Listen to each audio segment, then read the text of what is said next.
Welcome, everyone, to the latest edition of Hammer Time. I'm joined by my good friend, Alex. What's going on, man? Hey, buddy. Thanks for having me, Webb. It's a pleasure to be on the show. Yeah, man. You went to Canton twice, like almost back-to-back or separated by a week? Back-to-back almost. We had the Generals regular season finale, and then I got permission to go back out and catch the championship game. So 2 out of 3 weeks, and great trips, fun trips out to Canton. Had a ball. That's awesome. That's awesome. Have you been a Maulers fan for a long time? I never asked you that question, actually. Great question, too. Yeah. Yes. When the Maulers came in 1984, I jumped on the bandwagon way back when. I'm originally a Tampa Bay Bandits fan when they launched in 83.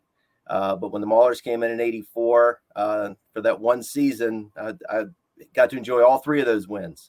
So that was what was neat. It was great going back to Canton, for the championship game, because I had a chance to talk with some folks that were actually Mauler season ticket holders back in 84. Oh, wow. And and I thought, this is pretty cool. 40 some years, almost 40 years later, these guys who, ponying up the money to have season tickets and suffer through 3 wins are getting a chance to see that same team playing for a championship. So it was really cool.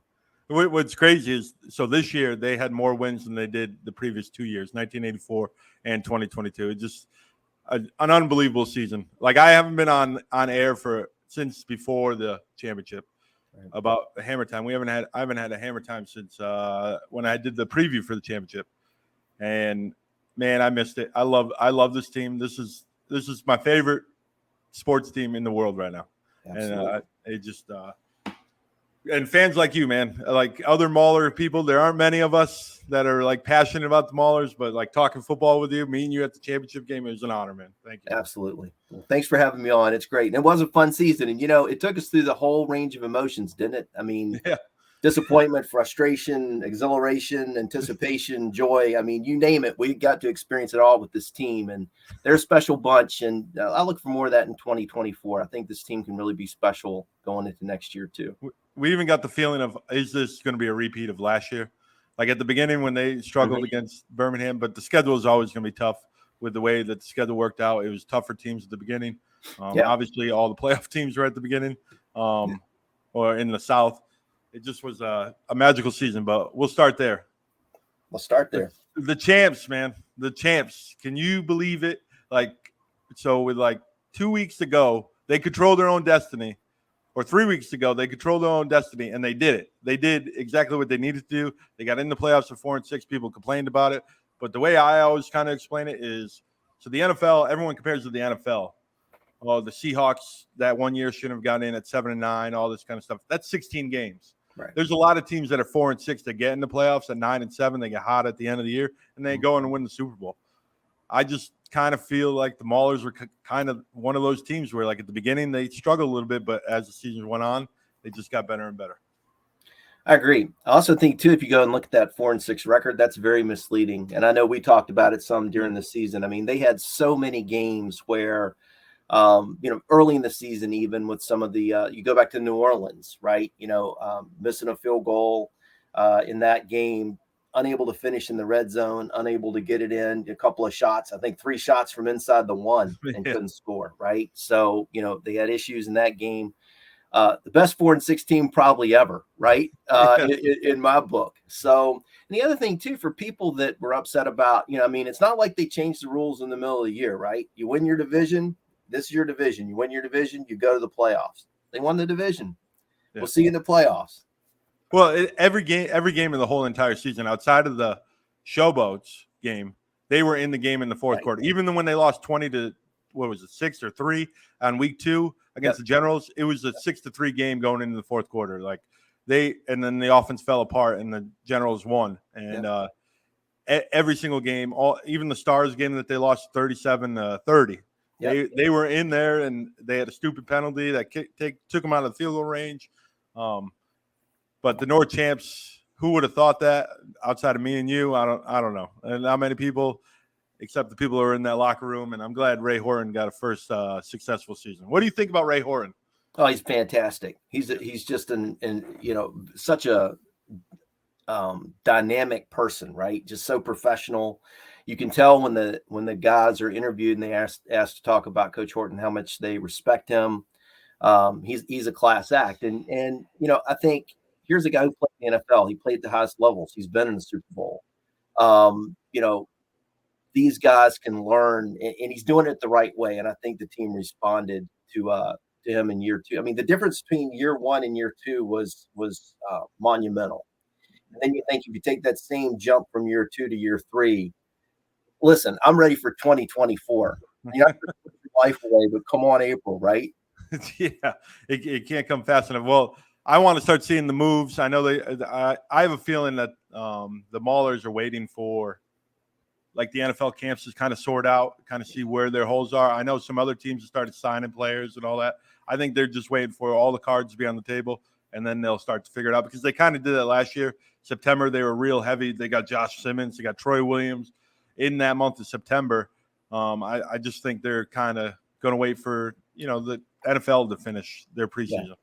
Yeah. No, I agree. And to piggyback off of something you said earlier, when you said at 4-6, winning the division, be honest. When Blewett, and listen, I'm a Chris Blewett homer. I am, I'm a Blewett fan, right? Yeah. But when he pushed that 41-yarder against Houston and we dropped to 2-6, yeah. Tell me you didn't think, man, this is going to be an uphill fight. And then they go out and they dominate Michigan the next week. They absolutely spanked New Jersey in the finale to get into the playoffs. So I think this team actually, we talk about it being, if you go back and look at the season and you look at the New Orleans game, we ran it all the way. The New Jersey game, you turn around and you pick up a win in week 3 against Philadelphia, where they looked very well. They looked very good. And then in the Stallions game, heck, they had them beat in game 4 and took the lead late. Stallions run a kickoff back, and it was almost like we were finding ways to lose games. Yeah. The only game all season they laid an egg was Memphis. And, the narrative of the South being so much better than the North, okay, the record played that out, okay? Tip my hat to Lowe and Luke and all of those guys, okay, and Ace, all right, have at it. But the Maulers were in every one of those games with the South, except for that one game in Memphis where they laid an egg, and that happens. Yeah. It definitely, and at that part of the season, they were at that fork in the road. Either it was going to go, like they were going to listen to Horton and they were going to take off like they did, or they're going to fall apart. And after that game, it was like that was the fork in the road right then and there. Yeah. And to tell you the truth, it wasn't like Memphis ran up and down on them. It was special teams plays. It was like little things. Even though the score obviously they scored 0 points.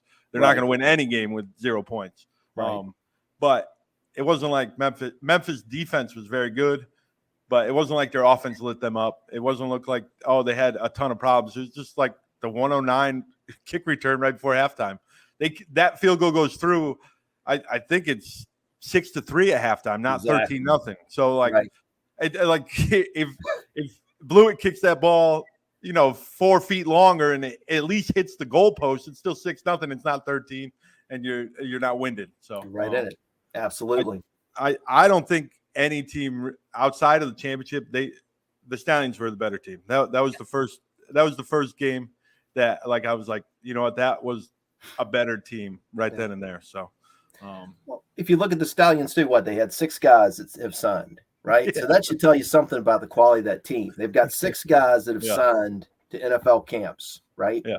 So that's not a rinky-dink bunch there. And, even in the Stallions game, and again, you look at it 28-12, but when Olive picked up that fumble and he starts rumbling and the place is going nuts.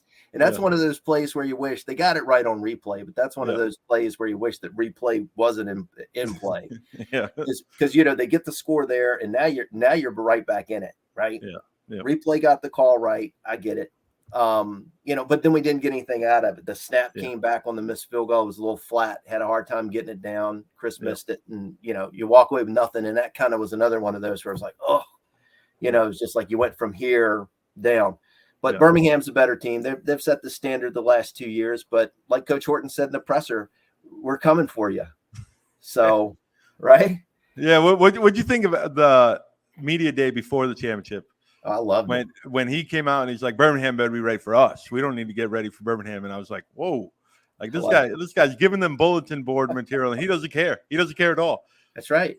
Well, he probably thinks like I do. Bulletin boards don't win games. You're going to put it out there. Let's go get them. And I think part of it is like you asked me earlier about Coach Horton, changing the culture, learning how to win. If you look at go back to the 84 Maulers, they won 3 games. Now, I know that's 4 decades ago, right? But coming into last year, 1-9, and, just a lot of that core is back this year, learning how to win and believing you can win. And I think he was just trying to say, hey, this team's playing good football right now. We can play with anybody. They better get ready for us. And if you look at that first drive in that game, right, going back to that, had a 9-minute drive, 9 minutes where the Maulers held the ball for 9.5 minutes. A big play in the game that gets overlooked is we had 1st and goal on a 2, right? And we get a penalty. Now it's 1st and goal on the 7. That's a big difference. Everything changes there. But get 3 points and you're setting the tone. And listen, if Birmingham is the standard, right? The Maulers are really, really close. They proved twice they are every bit as good as Birmingham, even though they came up on the short end of the stick. Of course, we got to talk about the defense, man. You want to talk about the standard in defense, first defense overall, total yards, number 1 versus pass. I got all the stats right there. Rush, 3rd in sacks, 1 in interceptions, 2 in fumble recovers, 1 in pass deflections. That's every level of defense.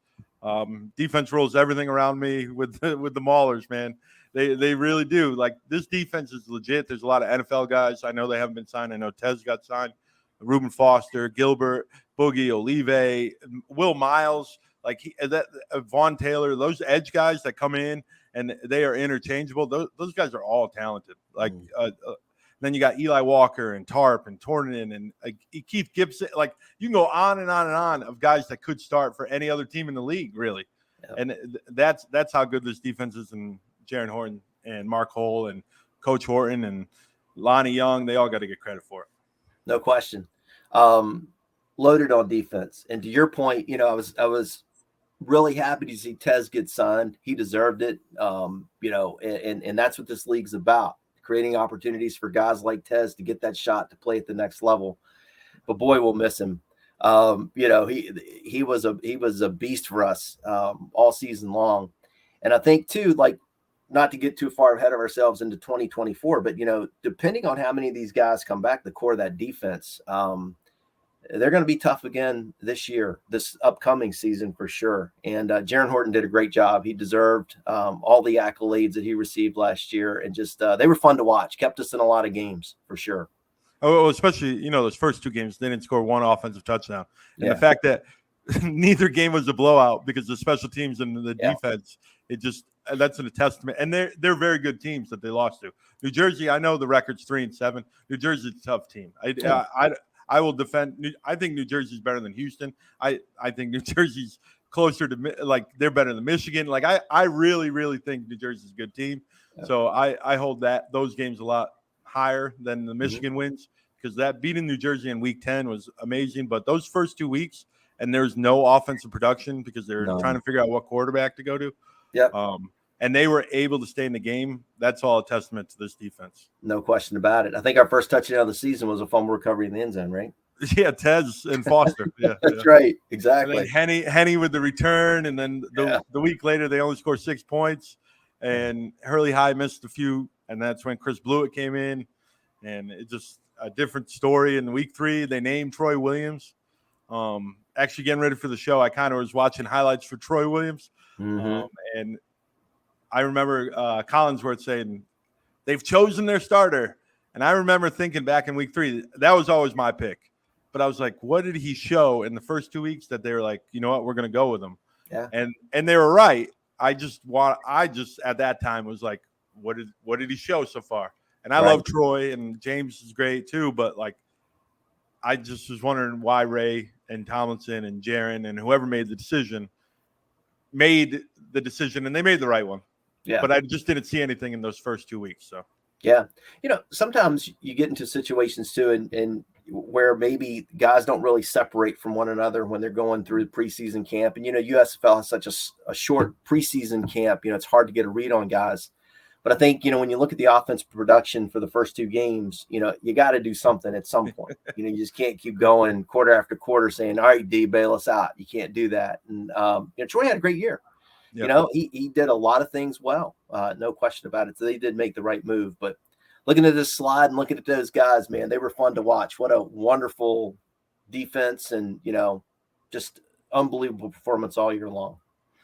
The biggest thing I see Sadevian Gray on there. Yep. He was that late or in Kirk. They picked him back up. They cut him, made roster moves, and then picked him back up because I think they're expecting, and we'll get to it, Mark Gilbert to go, maybe some other guys. And so these guys are staying in that system so that, like Tarp, where he took his game to another level, is all USFL this year. Yep. I just think Horton just kind of is playing chess while everyone else is playing checkers right now. Feels that way, doesn't it? Yes, it does. The offense improved, but needs more. We just talked about it with Troy. Troy Williams settled in. Play calling, I would question sometimes. Sometimes it didn't seem like, you know, they had their fist or their hand on the throat. They just couldn't put them away. They pulled off and they were polite and took the 3 and they were okay with the 3 instead of being aggressive. I know in week 1 they couldn't get the ball from the 1, and that kind of, I think, left some impression in their play calling ability. But there are games when it looked like we put our foot in the gas finally. Yeah. And there's some games that the championship's one of them. They just could not execute in that red zone. And that's props to the Stallions defense. But the week before, Troy Williams won that game. The defense did not win that game in the North Championship. So where do you think our biggest hole is on offense? I'm putting you on the wow. That just put me on the spot. Now, I said it earlier, and when you and I talked, and I think that you kind of pushed back a little bit. Obviously, I think the offensive line, the ability to keep these guys together, I do think they improved as the year went on. So I think that depending on who comes back up front next year, that's going to make a huge difference. The other thing I'd like to see us have, and I know we have Madre London, Dwayne Gary, and then you have Garrett Groshek too. Yeah. But I like those home run backs. Like, if you go back and watch some of the film of Mark Thompson from Houston and watch like how he gets that second level, and it's like, forget about it. Yep. Yeah, I'd like to see us have that kind of explosive plays from the running game.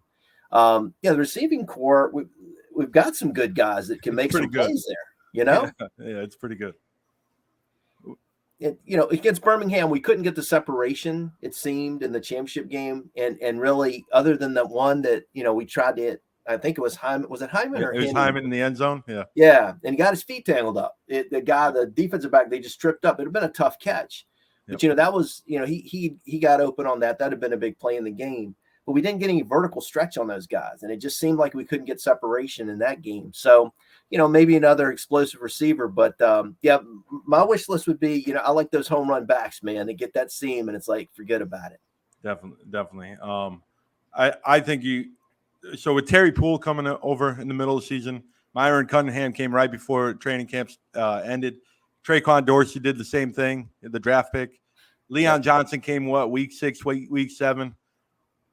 A lot of the offensive line that played in the championship, outside of Colby Thomas and Justin Evans, maybe, those last 2 games came in during the season or didn't get the playbook at least until, the end of training camp. Yeah. So I think you are 100% correct that the offensive line just needs to gel a little bit. Needs to come together. It would be great to see them. Talking with Traquan off air, he said he's ready to play all 5 positions. He said whatever. So he said he's going to go try center. He said he played a lot of left tackle at St. Francis, but he's ready to play center. So that tells you, like, they've got guys that are hungry. So I'm really looking forward to what the offensive line is going to do. So time to build. First, we got to find out where the holes are. The NFL is calling. We already got Tez. I put 3 guys on there that I feel like have a good shot or should have a good shot to get to the NFL. If you had to bet the house on one of these guys getting an NFL shot, who you picking? Is that a fair? Do you even have to ask me? Chris Blewett. Yeah, Chris Blewett. That's my guy. I think. Listen, I have no allegiance to the Pitt Panthers, but I'm going to tell you what, I've never loved a Pitt Panther more than Chris Blewett. When he came in week 3 and started hitting the ball through the uprights, the whole, the complexion of the season changed. He was a weapon all year long. Yeah. And not only his leg, but his accuracy. And I'm really, I really hope he gets a look. He made some super big clutch kicks for us. Reuben Foster's a stud, obviously. I mean, he is, but I mean, I think I guess the big drawback for kickers getting signed though is that there are only X amount of spots for kickers, so it's even more competitive. But I would be very surprised if someone doesn't at least give him a look. Yeah, my guy, I would take Gilbert Island, honestly. Right. Like he shut down every. Joe Walker's still in his pockets, man. Yeah, he is still in his pockets. Gilbert just dominated. He did get beaten a little bit against the Stallions, and I think that might have been just the play style, play calling, maybe. I don't know. But outside of that game, he was probably the best corner, one of the best corners in the league. So he's been on the NFL practice squad for 2 years, so it's not like he's some no-name guy. You know what I mean? He went to Duke. Like he's just one of those guys. But I would love to see all these guys come back personally, but I do think they all can go to the NFL, and I'm rooting for them to go to the NFL and never play for the Maulers again, honestly. Yeah. No, I'm with you on that too.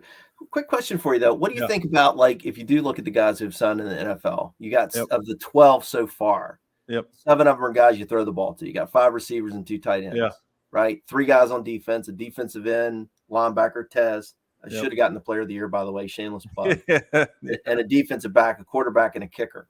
But I mean, to me, that really stood out. I mean, you got, 6 guys coming from Birmingham, 4 that have gotten signed from Michigan, but it's more the positions, right? There's. Well, it's crazy to me that 3 wide receivers from one team. Birmingham. I know. Birmingham. And like when Austin Watkins, is that his last name? Yep. When he got signed to the Browns, I was like, what? Like, it just that one threw me off. Yeah. The defensive tackle from the Panthers, Levi Bell, solid. He's a stud. Yeah. Who else? That Magoo. I honestly think Magoo can compete with Love. I really can. Oh, yeah. I don't know if you've seen the highlights. Love's missing the nets while Magoo's putting it right out. Magoo's like in mid-season form right now, so he kind of got that leg up because they don't even have a backup option. Atlane's there, and a lot of people thought Atlane was coming to the USFL or XFL. The fact that he's there, that means Magoo could compete with him automatically right off the bat. Right. And then I really don't trust Love. I'm not the Packers management, so I don't know what they see, but I don't see Love. So far, Love hasn't impressed me. So, well, he's in his 3rd year, I think, right? Utah State guy, athletic, right? So he brings a lot to the table there. But like you said, unproven. So I thought it was a great move by the Packers getting him. And someone had said that he was talking to like 16 or 8. Magoo was talking to like 16 or 18 teams, and the Packers just moved. They were like, we're not gonna take a chance on missing out here. So even though he's a Birmingham Stallion, I hope he sticks. Well, good for the league. Yeah, with the new rule too, though, with the 3 quarterbacks that have to be on the NFL roster, like these guys should be getting shots. I know, like the New England Patriots typically just have the 2 quarterbacks, the backup and the starter, and the third one's kind of like hanging out, but he's not on the roster. The fact that they have to have a third one on the roster, that's right. Magoo should be there. Slam dunk. Yeah, he's one of the top 96 quarterbacks in the world. Yeah. You know what I mean? Like he definitely is. So I'm excited for that. Any favorites from you? Outside of, obviouss Tez, out of the NFL signings. From our team? Oh no, in general, USFL. Sternberger was a man all year for Birmingham. I was even impressed in the championship game how he matched up with our linebackers in the pass game. He's legit. I'd be surprised if he doesn't stick with the Bills. Yeah. So I certainly think he was a good pick. And then going back to that last slide, I would love to see Reuben get a shot. He had such a solid year for us. I'd really like to see him get one shot at the NFL because I think he'd make some damage. But of the guys that have signed so far, Brandon Aubrey, even though my guy's Chris Blewett, Aubrey's been great for the last 2 years. He deserves a shot. And a lot of people, the buzz is he's going to win that job in Dallas. Yeah, that's what it looks like. To go back to Sternberg, that's the perfect offense for him. Good point. Especially when you have Dalton Kincaid on the other side, the rookie. Yeah. So they got 2 young tight ends that are kind of good receivers, little blockers, not the greatest blockers in the world, but they're weapons. I'm not calling them Travis Kelce, but Kelce-like. Yeah. And then where they can stretch the field a little bit and run routes, and that's just a perfect offense for him. Yeah. It kind of is like Josh Allen. Magoo is not Josh Allen. I'm not saying that, but I'm saying his play style kind of like a little reckless, a little tough fits perfectly with that. And Sternberg loved playing with Magoo. They were roommates in camp and all that. So yeah, they were tough all year, and he's a tough matchup. He was definitely a tough matchup in the USFL. Let's see if that continues into the NFL. Well, it's especially when the other 3 wide receivers, are signed with the NFL. So it wasn't like their other guys were like where you can focus on Sternberger. Yeah. You got the other 3 receivers. Well, not even counting Watkins, because I don't even think he played a big part in the team. Right. But with Deion Kane and Davis, and Maribel coming out of the backfield, and Sternberg one-on-one coverage, he was able to eat all year. So. Oh yeah, absolutely. Yeah, that really puts it in perspective too when you look at Magoo, Sternberg, and 3 receivers. You got 5 guys on an offense that just signed in an NFL camp a month ago. The Maulers are trying to figure out a way to stop these guys. So I do think it speaks to a couple things. Number one, how good Birmingham was, but then also I think it speaks to the talent in the league, right? I mean, there are a lot of good football players in this league, and the USFL is fun. It's given a lot of guys an opportunity to take that next step, to get some film, take that next step, and I hope all these guys stick. More power to them. Yeah. Talking about people that are going to stick with the Maulers, though, I expect these 3 right here to be back. Yeah. They were all drafted this year and added. A couple Southeastern Louisiana kids. The Maulers have a tight relationship with Southeastern Louisiana. These 2 kids came over. And Traquan Dorsey right down the street at St. Francis, Pennsylvania. Yeah. Just all these kids deserve. Fernando came in later in the year. CJ's been there all year, but he was kind of like the 5th receiver. And Traquan played a lot of football. What are your thoughts on these guys? I know you didn't see a ton of them, but all of them back. I remember CJ is one of the draft picks. And again, you talked about it before we went up live on air. It's like, who do we draft that we can actually sign? And I think these are quality players that we were able to draft and sign. And, you start to create that core. And I think, when you look at the broader Pittsburgh team, the ability to bring back most of these guys is going to be the team got better as the year went on. They've had a year with Ray Horton, too, under their belt. The next season will depend on how much of the core we bring back. Yeah. Quite frankly, the fact our defense hasn't been totally gutted yet gives me some hope that a lot of selfishly that we'll see a lot of these guys in black and gold next year. If they go to the NFL, great, they deserve it.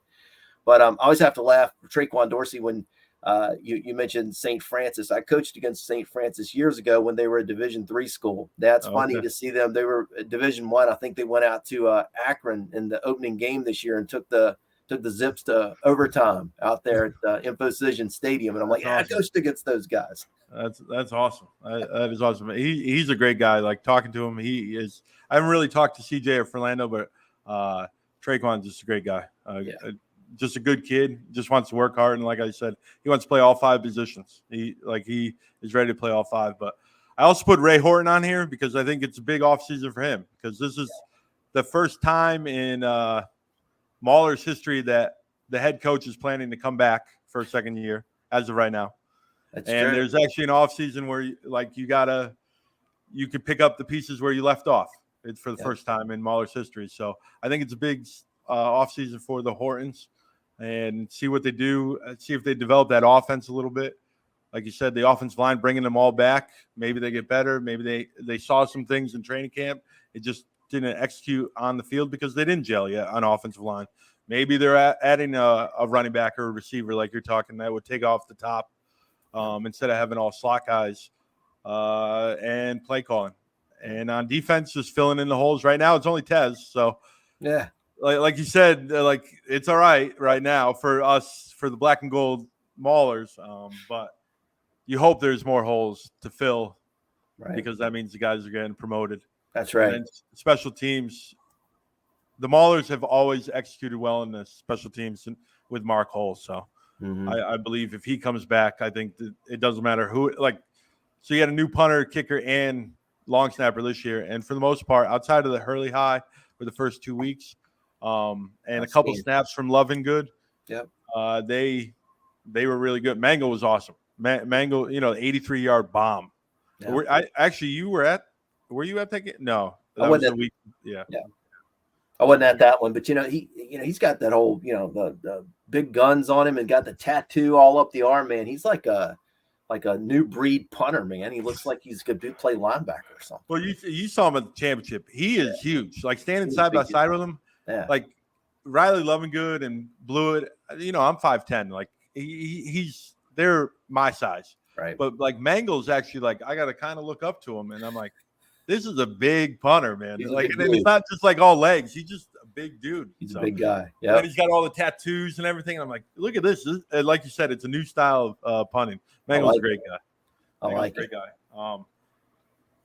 Is there anyone else that you expect for year 2 or year 3 now that you would get excited for? Like Troy, maybe?